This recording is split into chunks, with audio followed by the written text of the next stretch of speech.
நாஞ்சில் விஜயன் அவர்கள் வந்து கடந்த 7 வருஷமா என் கூட வந்து தொடர்பில் இருந்தார். இப்போ வந்து ரீசெண்டாக வந்து என் கூட தொடர்பு இருக்க முடியாது அப்படின்ற மாதிரி என்னை மனதளவில் ரொம்ப ஹர்ட் பண்ணுறாரு. ஆசை வார்த்தையெல்லாம் காமிச்சார், நான் கல்யாணம் பண்ணிக்கிறேன், உன் கூட ஒன்றா இருக்கேன் அப்படின்னு சொல்லிட்டு. இப்போ என்னென்னா நான் திருநங்கைன்றதுனால இல்லை, எனக்கு சொசைட்டியில் வந்து நேம் கெட்டு போயிடுமோன்ற பயப்படுறேன் அப்படின்னு கேட்குறாரு. உங்களை வந்து நான் சின்சியராக காதலிச்சுக்கிட்டு இருந்தேன், லவ் பண்ணிட்டு இருக்கேன்னு, இது வந்து உங்களுக்கு மனசாட்சின்னு தான் நீங்கள் இந்த வார்த்தையை எப்படி சொல்லுவீங்கன்னு தெரியல. ஏன்னா உங்களை நான் ஒரு அன்பா தோழியா ஒரு சகோதரி லெவலுக்குலாம் நான் பார்த்துருக்கேன்.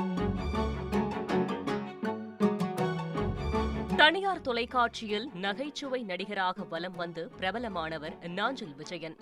இவருக்கு திருமணமாகி மரியா என்ற மனைவி உள்ளார். கடந்த சில மாதங்களுக்கு முன்பு பெண் குழந்தையும் பிறந்தது.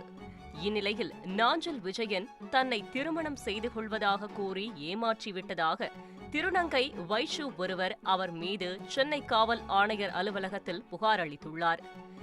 இந்த புகாரில் கடந்த 15 ஆண்டுகளாக தனியார் தொலைக்காட்சியில் பணியாற்றி வருகிறேன். அதில் கடந்த 5 வருடங்களாக நானும் நாஞ்சில் விஜயனும் காதலித்து வந்தோம். தன்னை திருமணம் செய்து கொள்வதாக கூறிவிட்டு பாலியல் ரீதியாகவும் பயன்படுத்திக் கொண்டார். திருமணமான பிறகும் என்னுடன் பழகிக் கொண்டுதான் இருந்தார். கடந்த 6 மாதத்திற்கு முன்பு கூட நாங்கள் இருவரும் ரிசார்ட் சென்று இருந்தோம். அதன் பிறகு நாம் பழக வேண்டாம், அடிக்கடி வீட்டில் சண்டை வருகிறது என்றார். இப்போது என்னை திருநங்கை என்ற காரணத்தை காட்டி திருமணம் செய்ய மறுக்கிறார் என்று குற்றம் சாட்டியுள்ளார்.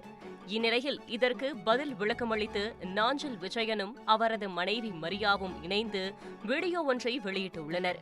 அதில், ஏன் வைஷு இப்படி பண்ணீங்க, என் கணவரை இப்படி கொச்சைப்படுத்திட்டீங்க, வெளியில தலை காட்ட முடியல, எங்க 2 பேர் நடுவுல பிரச்சனை கொண்டு வரதுக்காக இப்படி பண்றீங்களா? நாஞ்சில் விஜயனின் மனைவி மரியா ஆதங்கத்தில் கேள்வி எழுப்பியுள்ளார். எனக்கும் வைஷுவிற்கும் எந்த ஒரு தொடர்பும் கிடையாது. நான் அவரை ஒரு சகோதரி, ஒரு தோழியை போலதான் பார்த்தேன். என் மீது அவர் அவதூறு கருத்துக்களை பதிவிட்டு வருகிறார் என நாஞ்சில் விஜயனும் திருநங்கை வைஷுவின் புகாரை மறுத்துள்ளார்.